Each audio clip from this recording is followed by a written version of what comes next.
This presentation is on eating disorders. I hope you're getting something out of this. I don't know how many people are watching these, but hopefully you find them useful. If not, you can just use the Canvas notes that I talk about when I do these presentations. Once again, I'm trying to do this on full screen. See if that works. Oops, and go page up. Oh, good, that works. All right. And whenever I try to get rid of this title bar, it just wants to fight me, but I want to try it one more time. See if it still allows me to go page up and page down. No, it doesn't.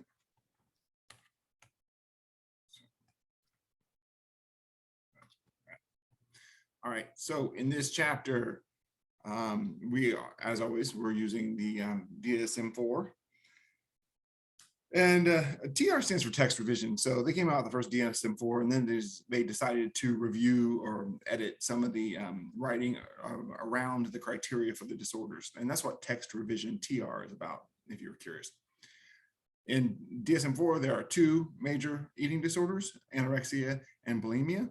And because of that, it's one of the reasons that this presentation is shorter than others. There's not a whole lot of material in this chapter.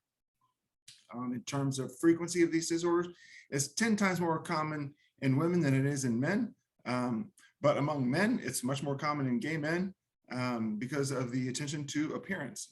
Some argue that because for women and gay men, they are the objects of desire for men, that men typically want thin. And so typically, so that's why you see the rates being like it is. Also, among athletes, wrestlers often have to meet a certain weight criteria, and they'll do everything they can to lose weight and basically exhibit symptoms of like bulimia. They'll do a lot of purging.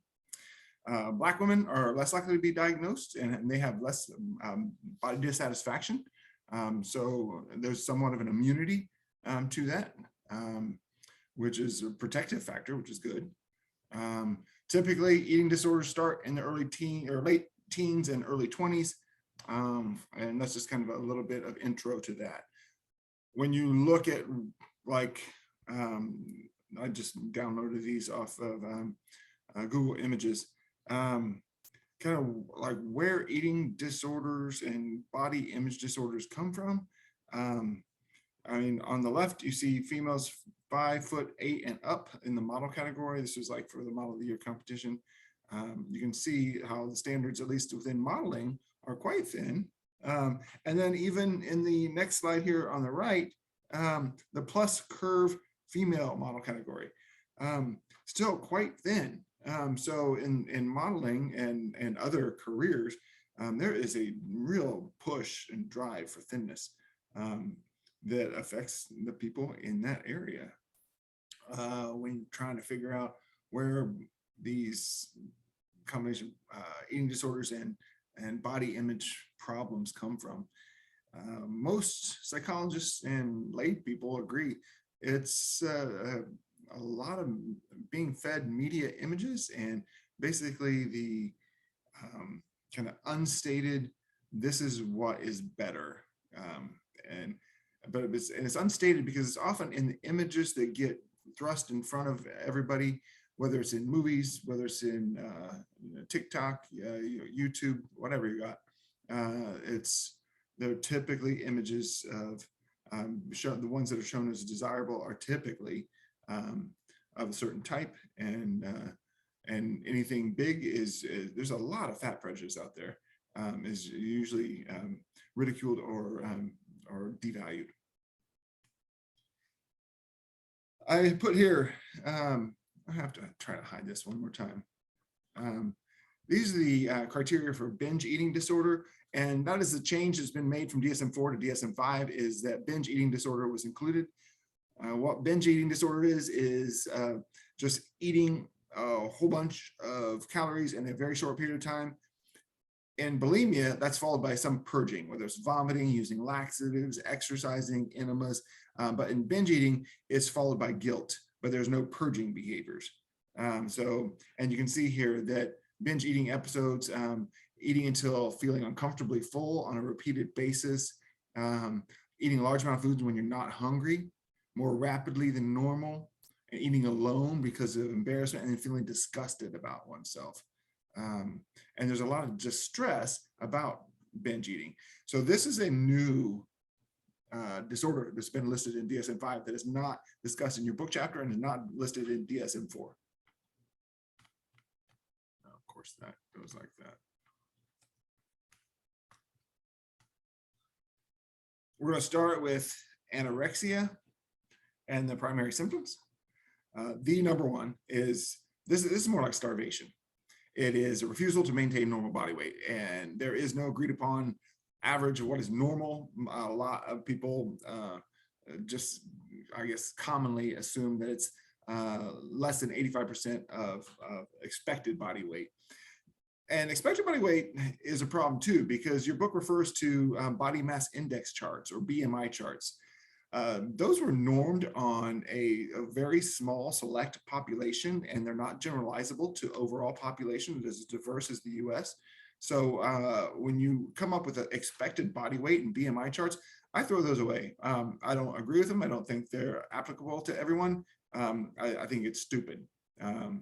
So I'm not a big fan of this first criteria, other than, I mean, typically when I'm working with someone in therapy, I'm like, well, what do you think you ought to weigh? What, and where are you at? What, I mean, and so you get from a person themselves what their own expected body size is or should be, and what they weigh now. I'm not really big on thrusting outside standards on a person.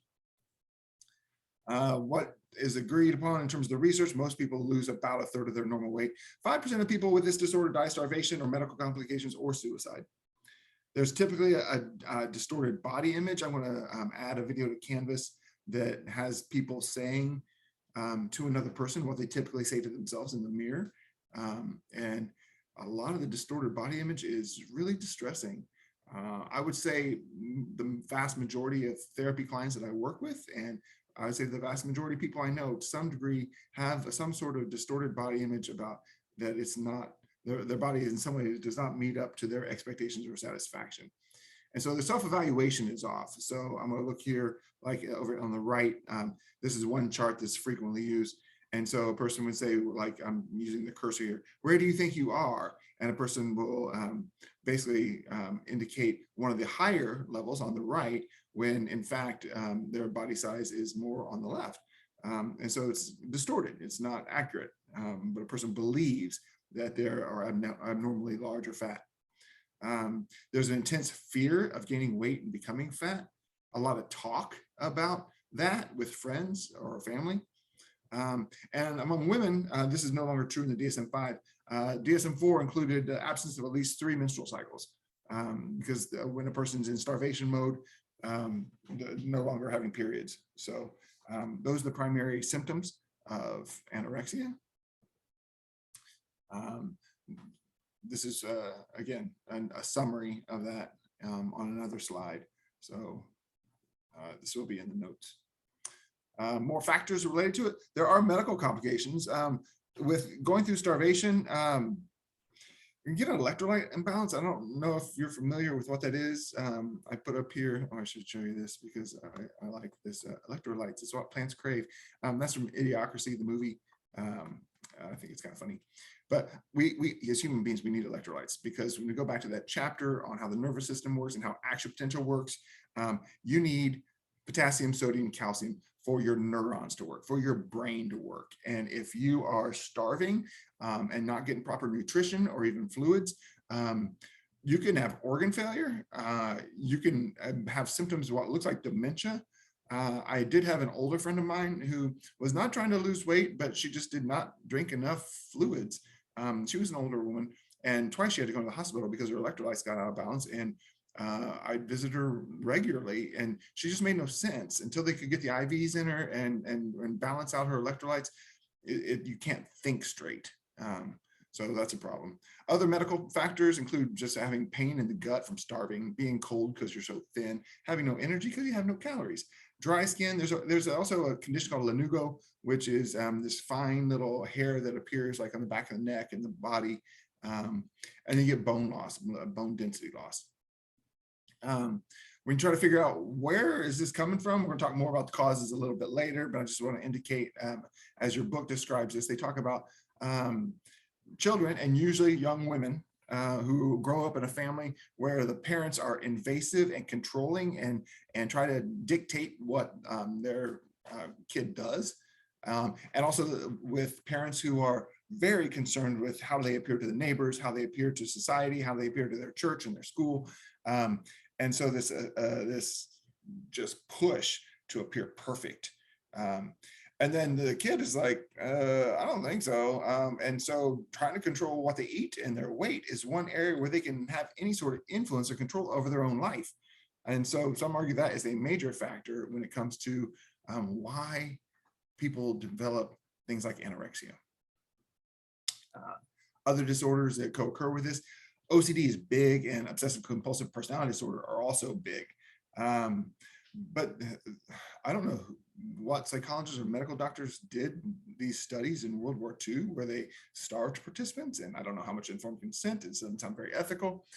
There are still some findings that are discussed in your book from these World War II studies where people were starved, and what they found is just starving people that can lead to OCD. And you think about OCD and what it's about checking for resources, checking for safety. Actually, mothers who have newborn infants are more at risk for developing OCD because that checking behavior has been an evolutionary benefit for moms who check on the safety of their kids to keep them alive and pass on their genes to future generations. Also, having more checking behavior on resources when starvation mode makes some sense in an evolutionary theory. Also comorbid with anorexia, you see depression, insomnia, and low sex drive or low libido. Here are the criteria for bulimia nervosa. Again, this is binging, eating, again, an enormous amount of calories in a very short period of time, and then compensating for that. Vomiting is by far the most common way to compensate, to try to get rid of the calories. It doesn't get rid of all of them, and not even as many as a person typically hopes. Exercise has been recognized as a way of purging. So a person will eat and then just go say, I have to go run for 2 hours because I ate something. Using laxatives, trying to poop everything out, and enemas, another way. So in bulimia, you get this binge eating and appropriate compensatory behaviors average at least once a week for 3 months. So that's, again, creating all sorts of problems with the body. Once again, you have not only a distorted body image, but like the person's own self-worth is just driven by how they perceive their own body shape and their own weight. And it's weird. A person can have anorexia and it can lead over to bulimia too. So they're not mutually exclusive. In bulimia, like I said, over 1,000 calories in a couple hours, but your book mentions, what about Thanksgiving? What about the holidays? And we all kind of like load up and like a feast. But again, it has to happen at least once a week for 3 weeks. And that's 3 weeks. Let's see. Once a week for 3 months, I'm sorry. Once a week for 3 months, that's a lot. So having like Thanksgiving. Oh, I forgot to show my little vomiting emoji. Let's see, what else we got? Depression co-occurs with bulimia more than anything. It's not always clear whether the bulimia leads to depression or being depressed leads to bulimic sorts of behaviors. You also get substance abuse and anxiety that occur, but depression is the most common. Because of the vomiting and the purging, it ruins one's teeth. Often teeth rot out and fall out. It can also cause so much acid coming up in the esophagus. I'm trying to touch my esophagus here, that it can rupture it and have bleeding. A person could die from that. Also, a person, is surprising, will actually get a puffy face because their salivary glands get swollen because of all the vomit that occurs. So that's all not good. And the lifetime prevalence rate for bulimia is about 1.5% of women in the US. It's grown too. That was not always the case in older generation. So I'm probably older than most of the people watching this video, but people like my mom's age and my grandparents' age wasn't a thing. Like my grandparents lived through the Depression. Food was scarce. My grandma actually hoarded food and kept it in the basement in jars. And so actually having a little weight on you was considered a valuable thing. It was more around the 80s and 90s, the generation where I grew up, that being thin became highly, highly, highly valued. But at that time in the US, resources were fairly plentiful. Yeah, it's strange that when food is plentiful, a desire for thinness tends to increase. And the question about why does bulimic start in late teens or early adulthood? It's argued for young women that that's when hormones change the body. Women become more curvaceous. They develop hips and breasts. And suddenly there's this big change in one's body shape. And that leads to self-consciousness and then comparison to other people about, oh, what should I be looking like?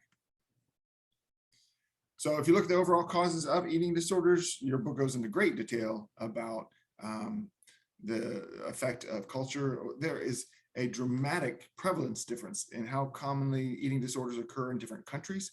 Again, because of the societal values on thinness vary so dramatically by culture. The media, what we see is what we think we ought to be. So depending on what media things you expose yourself to, that's usually going to drive this idea that, and even what is talked about in the book is an internalized ideal of thinness. I should look, and for men, frequently this internalized idea of muscularity. I should have this kind of V shape with broad shoulders and big pecs, big biceps. That's just really hard for most people to achieve. One study is talked about in your book that was done, I think in the 90s, where they gave young women 17 magazine, which is funny because my twin sister used to get that when I was growing up. I'd always look at it, but it was basically, there's a lot of images of thin women. And they found that women who were already kind of depressed and concerned about body, this being exposed to that magazine intensified their distorted body image and unhappiness with their body. We already talked about family problems with invasiveness of the parents, control, trying to look perfect.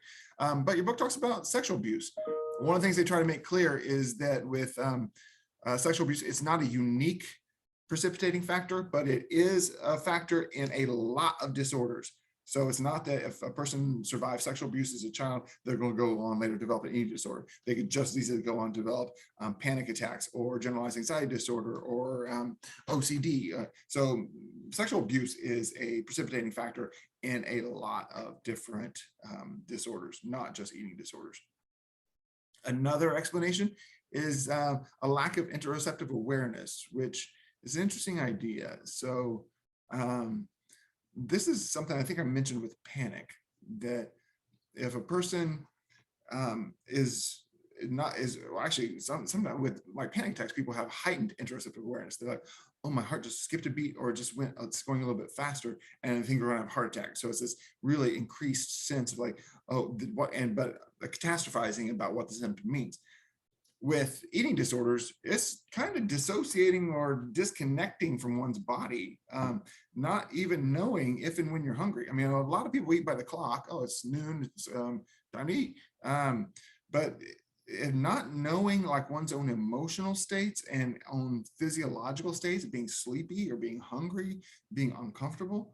A lot of kids are not guided to pay attention to those cues and use that as a method of trying to determine what should I do next. I know in therapy, I work with a lot of people. One client comes to mind in particular who like, why should I do emotions? They're just a waste of time and they just get messy. I'm like, emotions are a way to kind of information. It's a flag of information that you should pay attention to because your body's trying to tell you something, and just ignoring it typically leads to physical illness and symptoms of physical illness. Weirdly enough, with another cause of eating disorders is that trying to restrain or trying to limit, trying to restrict, like a person like will only buy like just celery at the store, and so they don't have any bread or meat or any real food. It just creates this preoccupation with the food and this being limited and wanting to go out, and then it can lead to binge behaviors because like you open up the fridge or the cabinets and all you have celery and peanut butter. It's like that's not enough. You got to eat more. What they found was that restricting, again, in those World War II studies, participants have been starved, but then they were allowed to eat like until they were full. But even after they were full, they still reported like feeling really hungry. So it seems to mess up one's kind of meter for being hungry if you restrict too much. Genetics, it's like, yeah, monozygotic twins are more concordant than dizygotic twins. But the theories about what causes eating disorders typically goes more to personality factors that can relate to eating disorders, because increase in anxiety and like social anxiety, what should I look like, what should I be like, that's more likely to lead to eating disordered behaviors than anything else. So when you look at the biological factors related to eating disorders, it appears to be more related to how that affects a person's personality and temperament. Also, if a person is just naturally born really, really thin and that becomes highly valued and praised, that can sensitize the person to like, I always must remain this way. And that doesn't happen as the person gets older because metabolism certainly slows down. Treating, this is the last slide I have. And I put up here in this little thing that eating disorder treatment should involve a therapist, a dietitian, and a physical doctor. The main goal, what happened there? The main goal for treating eating disorders is to gain weight. Number one, to eat something, gain some weight. Really hard to do when a person has been living their life trying to restrict and not do that. I mean, you know, if a person has been hospitalized, I had a student at Lincoln who was hospitalized in a coma for a while because of her eating disorder. It dramatically affected her thinking around that time.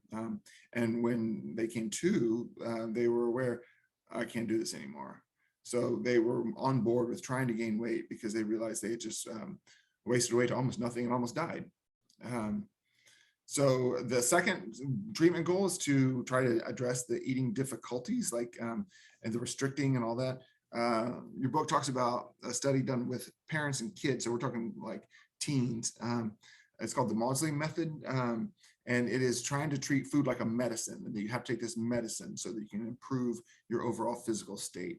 Take a look at that in your book. It's actually an interesting method, one of the few that's really been researched well.